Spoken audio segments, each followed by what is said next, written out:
Alright guys, we're finally here. These are your heroes. Eleonora, Kiria, Mamori, Tsubasa, Itsuki, everybody. Oh, I wish Legion was here right now so I could tell him I was right about Itsuki.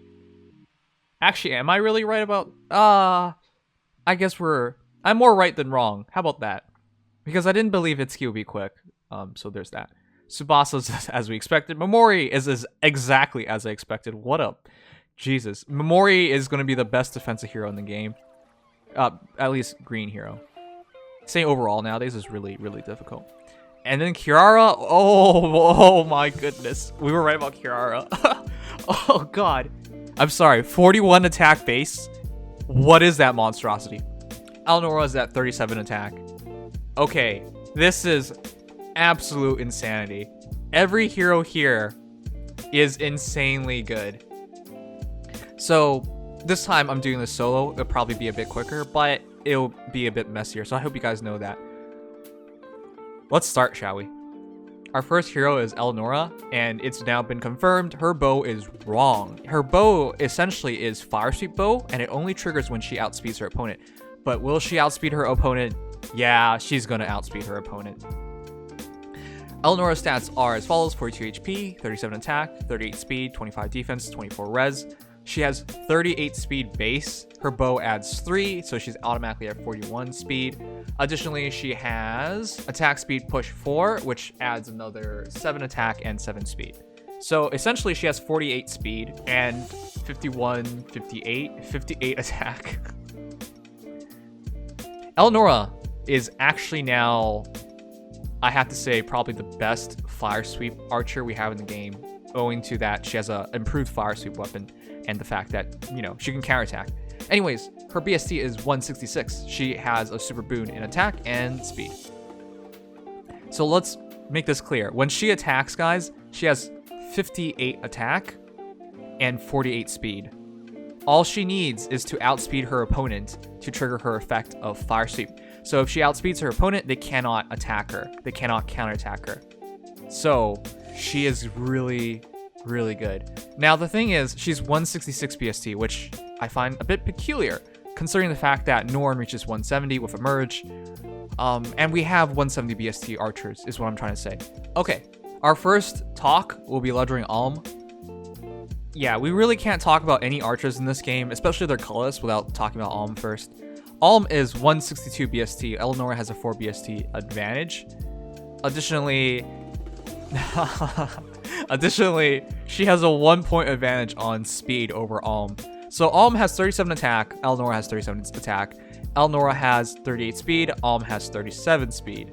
1 point difference in favor of Eleonora. So she's actually more powerful than Alm offensively. Small difference overall. Anyways, so the entire point I'm trying to make here is Alm is better off against armor because of his bow. His bow will always do true damage based on the defenses. So if you guys forgot what Luna Arc does, it deals 25% of pure damage based on foe's defense. Very, very good. Additionally, Lunar Arc also adds 3 speed, just like Eleonora's bow. So between Eleonora and Alm, they're very, very, very similar. Eleonora might have a slight edge against everything but armor, though, because it's fire sweep. They cannot counterattack. And she has a better A skill in attack speed push versus darting blow 4. So Eleonora, and she has a 1 point advantage in speed. So Eleonora is better against everything but armor, and Alm is better against armor, if that makes sense. Now, Alm also has the advantage of having Lunar Flash, which is better special than Eleonora has, but that's it. The ability for Eleonora to just ignore counterattacks is just huge. Now, that also means she's the perfect target for a lull skill, right? From the reason that she doesn't really need Desperation or anything like that, thanks to the fact that she doesn't get counterattacked. Now, her base skill is Speed Defense Ruse 3, and she also has Rally Attack Speed Plus. This all works really well together. So she can keep her Ruse and inflict guard status, so people can't charge up their specials. They can also drop their speed and defense by 5, and she can do this while she's buffing somebody's attack and speed. So why would you lull attack when you're not getting counterattacked? Yeah, that's a good question. Lull doesn't make as much of a difference here, but you gotta keep this in mind. She can still be attacked, and she can still counterattack. Unlike, it's not a true fire sweep weapon. it only works when you outspeed your opponent. So if she's counterattacking, like if you bait a mage, that attack is still factored in. Now you're right, if she's using that law offensively, it doesn't make a difference. Now if she's using it defensively, which I argue you should, because it's a fire sweep that can counterattack. Why not? And you gotta remember, the second law... Oh god.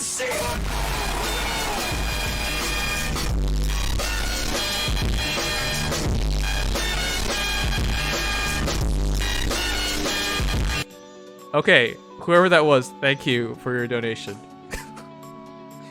But you're right, if you have, say, lull speed defense, that would be better. But I'm saying, yeah, your B skill being a lull is great. But her base B skill is already good in speed, defense, ruse. And I gotta say, chills are also really good as well. So long as she doesn't need desperation is basically it, and she does not need desperation. Anyways, I don't have really a lot to say about Eleonora. Do you guys have any comparisons you want to see? Dancer Nephany is an interesting pick. So Eleonora has 2 more attack and 2 more speed than Dancer Nephany. She also has 1 more defense and 1 less res, as well as 5 extra HP. It's 166 BST versus 157 BST. So again, Eleonora is better, but she should be better considering she's going up against a Dancer.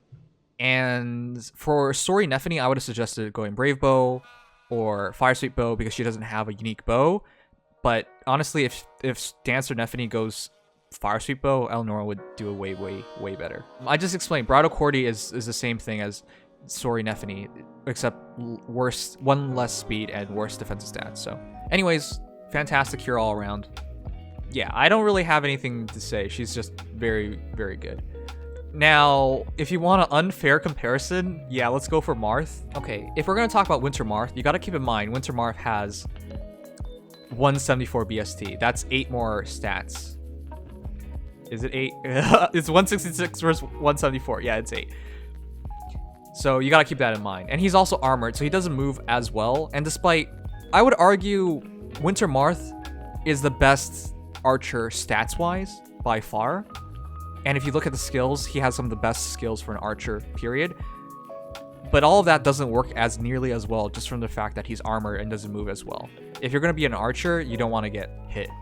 But you also want to be able to move into position to attack easily, and he struggles with that. Yes, there's armor march, but you know, you have to make sure he gets that march every single time. Anyways, when it comes to the comparison, Eleonora and Winter Marth have the same HP. Eleonora has 1 more attack. Eleonora has 3 less speed. She also has 5 less defense and 1 less res. So it should be no surprise that Marth is better. It's funny that she has 1 more attack though. And it's funny that Winter Marth, despite being armored, is faster by 3 speed. That's ridiculous. But yeah, if you can take anything away from the stats, yeah, she's a top 5 archer easily. At least she moves better than Winter Marth, is what I'm gonna say. Anyways, Eleonora, excellent. Her base build's really good. All I would really say is decide on a C slot, maybe go for defense smoke, and your B slot, if you really want to change it, you can go with something like lull speed defense, even lull attack, anything, because again, she has fire sweep, but she can counterattack. So a lull attack would not be completely terrible because she could use it still. Though offensively it wouldn't matter. And she doesn't really come with a special, I believe. So you probably should put Luna on her. Luna, because Iceberg and Bonfire would do like virtually nothing. So that's it. All right, next, Kiria. Kiria is a bit mind-boggling because she is 38 HP, 41 attack, 20 speed, 29 defense, 34 res. Did anybody see that coming? Did anybody actually think she would be 20 speed? We agreed chances are she's going to be slow and have high res, but we didn't think it'd be that low. 20 speed puts her in the bottom percentile of mages, period. She's like, I'm pretty sure Winter Tharja has more speed. Like, that's how bad that speed is. So, oh, I'm saying her name wrong. Kiria. Anyways, this gives her a total of BST of 162. She has a Super Bane in HP and defense, and a Super Boon. Oh god.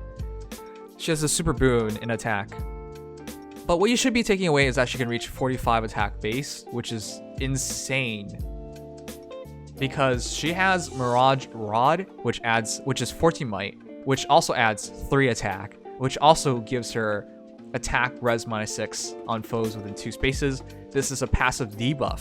Passive debuff. Therefore, if she's just near any enemies within 2 spaces, they all lose 6 attack. They all lose 6 res. Okay, when we talked about her yesterday, we had the understanding that she could potentially reach 70 attack. And it's true, she could reach 70 attack. So she has a 17 might weapon with a 6 res debuff. So that essentially works out as to 23. She has 41 attack with a super boon, it's 45. 40 out 5 plus 23 is 68. She has attack res solo, so she can reach 74. And then she also has low attack res 3. So she reaches a 77 attack. And the scariest thing is you cannot buff your opponent. Your opponent cannot buff for res because she has low attack res. She could one-shot a lot of things in the game.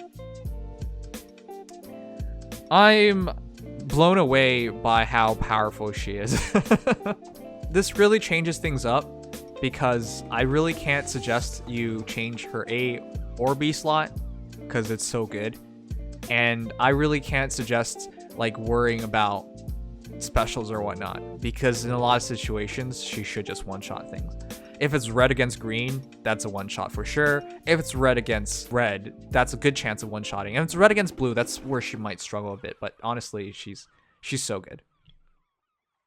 So she comes with Iceberg, and the only thing I can say is maybe change her C slot to like a support ability. You could even go for like Res Smoke if you're really crazy, but her build's basically perfect. I would not change anything. Because you gotta consider, if she can drop her opponent's attack by 6, that essentially gives her 6 extra defense and res. That's just how it works. So she essentially has like 40 res, and if she has attack res solo, so if she's by herself, that works out to 46 res, and if she has low attack res, that works out to essentially 49 res. So it's really hard to suggest moving any of her skills, because she becomes a great anti-mage hero, and a great one-shotter, so... Mirror Impact. While I do like Mirror Impact only works when you're attacking. So that changes things up. With her base kit, she can be used defensively to counteract enemy heroes. And again, if she can hit 77 with plus attack, she could one-shot people.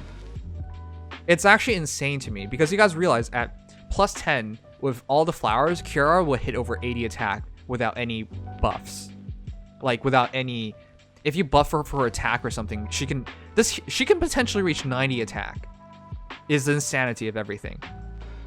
So yeah, I don't think you need to worry about her like doubling because she should be able to kill in one shot. So, but yeah, Kiria is amazing. Who would you guys want Kiria to be compared to? I'm gonna start off Lilna because that's the closest thing in the free-to-play pool. Kiria? I'm sorry, I'm gonna keep butchering her name. But if you guys want the Lilna comparison, Lilna has 147 BST. Kiria has 162. That's a 15-point difference. So Lilna has 3 less HP, 4 less attack, 5 more speed, 10 less defense, and 3 less res. Wasn't that simple? She's just much, much better than Lilna. More attack, more HP, more defense, more res. Only thing she has less of is speed. It goes without saying she will hit harder than Lilna by far. Winter Tharja is not the best comparison because Winter Tharja is meant to be used defensively, whereas Kiria, I'm sorry, can one-shot, so she can be used offensively. But yes, why not? We'll do that comparison. So Winter Tharja has 165 BST, which is very sad because it means Kiria is actually just behind by 3 BST. But Winter Tharja has 5 more HP, 7 less attack, what the heck, 2 less speed, 5 more defense, and 2 more res. So she's slightly better defensively, only for defense. When it comes to res, thanks to the skills, it's no contest. Kiria will win that by far. Legion and I were talking a lot about her being comparable to Hubert most likely, and I think you're about to see that. Hubert is 156 BST, so Kiria still has a 6 BST advantage. Okay, Hubert has 3 more HP, 2 less attack, 12 more speed, 10 less defense, 9 less res. So Hubert is much quicker, and thanks to Roar Fox, he can reach like 40 speed technically with the right build. But still, he can't touch her when it comes to attack. It's just when you keep in mind her tome and her ace slot and her B slot, it's no contest. Really, all these comparisons are pretty bad. I'm not saying you guys are giving bad comparisons. There's really just nothing at her level in this game. We've had high attack, high res before, but not this high attack and this high res. She's a really powerful min-max mage. I want to say, after we knew about Eleonora's change, that she might be the worst hero here, but there is no bad hero. Every one of these heroes are among the best in their classes. Summer Leo, get out of here. That is not a comparison. Let's move on. Next we have Mamori. Now this really irks me because this entire banner is just filled with fantastic heroes, and she's definitely a fantastic hero. 43 HP, 37 attack, 24 speed, 42 defense, 33 res. That is too good. Mamori is 179 BST with super boons in speed. Oh, that's funny. And defense. We have a hero that reaches 46 defense. Ah yes, I know you want to sell your new game. Well, I mean, it's a port, so it's not completely a new name. But isn't that a bit too good? Because you gotta remember, she comes with Mirage Axe, which adds 16 might. Oh my goodness. She actually still hits pretty damn hard. 16 gets her to what, 53? 53 attack base. That is still really good. 179 BST really sets her off because Mirage Axe adds defense res plus 6 and the crazy ability of not being doubled. Can you believe that, guys? So long as an ally is within 2 spaces, she can't be doubled. And additionally, she gets defense and res plus 6. That's really not fair. She has 3 res from the Mirage Axe, so she's actually 36 res base, 42 defense base. And then within 2 spaces, she has 48 defense and 42 res. Are you kidding me? That is insane. That is insane. She is the best defensive hero in the game. I hate using the word best because every couple of months we seem to get a new best of something, but there's nothing in the game that hits as high defensively as she does. Like Forsyth, at least he heals back with each attack. Sothis heals back with each attack, so they stretch their defense and res higher. But when it comes to pure defense and res, there really is nothing higher. So she with plus defense could potentially reach 52 defense base and 42 res base. And then when you add shield session, she can add another 9 defense and 9 res, just based on which opponent fights her. I mean, it depends on who fights her first, who fights her last. That changes how many extra stats she gets, but at minimum she gets 3 extra defense, 3 extra res. Essentially, she can become 61 defense and 51 res. That's too much for me. So when it comes to her build, I wouldn't change Shield Session or Vengeful Fighter, and Bonfire is fine, and maybe Attack Smoke on her, and that's how I would build her. But yeah, let's do some comparisons. Who would you guys want to hear about? And yes, you're right, Alm can still hurt her. She only has 43 HP, and if she reaches 60-something defense, 25% of that is in pure damage. So Alm really just has to shoot her 4 times. But the problem is, she can't be doubled so long as she's within 2 spaces of an ally, so Alm would have his struggles.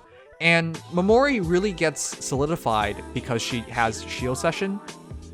If she replaces with Distant Counter, she's not nearly as good, so she's probably the best defensive hero, but probably not the best utilization of such defenses, because at least with Nagi and Sothis, they have Distant Counter, and they can heal back up really easily, so they probably have more uses. But when it comes to pure defensive stats, it's Mamori number 1. Alright, you guys are saying Sheena? I know you guys are cruel, but why Sheena? That is not right at all. So, if you want the Sheena comparison, here it is.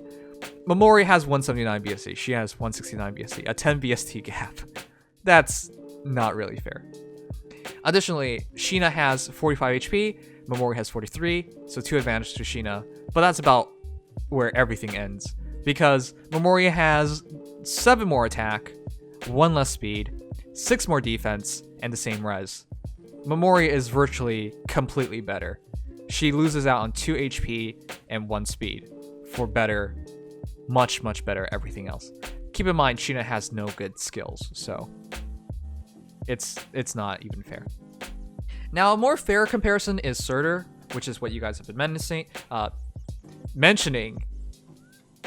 I said menacing because as soon as I typed Surtur in, it gave me Surtur's Menace, and then my brain had a fart. This is a much more fair comparison with Surtur. Now, guys, do you remember how much BST Surtur has? Because it's actually just a miracle here. Surtur and Mamori have the same BST at 179. It's actually insane. That, that's actually kind of fair. But with everything else, that's where we start getting iffy.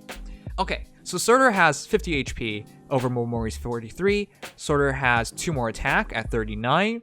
Surtur has 7 less speed, so he's much more min-maxed at 17. Surtur has 2 less defense and the same res. So 40 defense and 33 res on Surtur. Now, you might look at that and be like, wow, Surtur still holds up well. Yes and no, because Mamori has Mirage Axe, which adds 6 defense, 6 res, and she does not need to use Wary Fighter because the Axe ability prevents doubles so long as she's within 2 spaces and an ally. She's actually better off. And she has Vengeful Fighter. Surtur really can't deliver the counterattack like Mamori while defending, because if he loses his Wary Fighter, he's really susceptible to mages, whereas Mamori doesn't have that issue. And she has more res, because Mamori's Axe adds 3 res. Her ability adds 6 in the Axe, and another 9 from Shield Session. 3 to 9 from Shield Session, so... yeah, Mamori's better defensively. Surtur is better offensively, I would say. Yeah, offensively, because Samara would do 20 chip damage, and then he could just one-shot, whatever, so... But can't Surtur prevent special cooldown, or Surtur stands for? Yes. Surtur would be better. I would say Surtur is still better if it's against physical heroes, because you can't one-shot him, but then he won't kill you on the counterattack either, because he can only hit you 1 time. And as hard as he hits, it's not one-shotting you. It's the fact if he uses Samara, then it starts getting scary. But no, Surtur is still... I think Mamori is better purely defensively. Surtur has a bit more offensive spark to him, is what I would say. Now, you're right. If you just run Steady Stance 4 on Mamori, you would really take away like one of the huge advantages Surtur has. And in terms of defense, Mamori would be higher, and she would have... Mamori would have more defense, and she would have the ability to prevent specials. But you lose a lot of res. Shield Session adds up to 9 res. And if she can reach 50-something res and 60-something defense, she's basically impenetrable.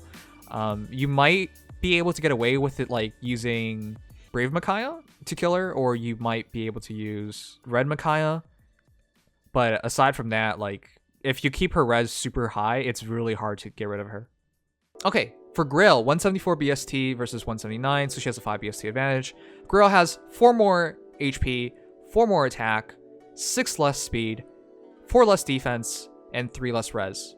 So Grail is better only on attack, and I guess 4 extra HP.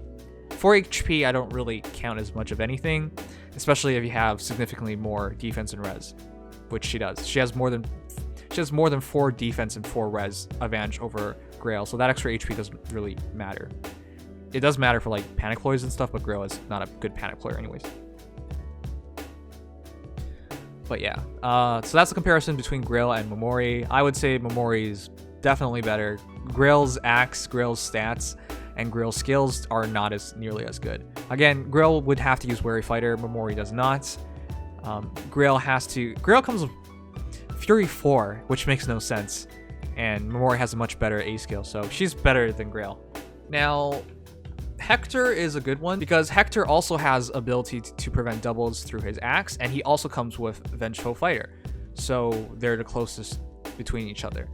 But Hector was like designed to still fight some heroes at range, especially archers. Mamori is not designed to fight anything at ranged. With that said, here's a comparison. So it's 174 BST versus 179, a 5 advantage for Mamori. Hector has 4 more HP, 3 more attack, 1 less speed, 4 less defense, and 7 less res. In other words, Mamori is just much, much better defensively. It really shows in the fact that she has 4 more defense and 7 more res, but when you factor in the Axe's ability, it's actually more like 10 more defense and... Sorry, it's more like 10 more res. No, it's like 17 more res. 20 more res. Jeez. It's more like 20 more res and at least 10 more defense, so... Yeah, we're talking about Legendary Hector right now. But again, Legendary Hector has 3 more attack and 4 more HP. So that's his only advantage. It's not really much of an advantage. But they're the closest 2 heroes together because of their abilities. Alright, anyways, I think that's enough about Mamori. She's incredibly good.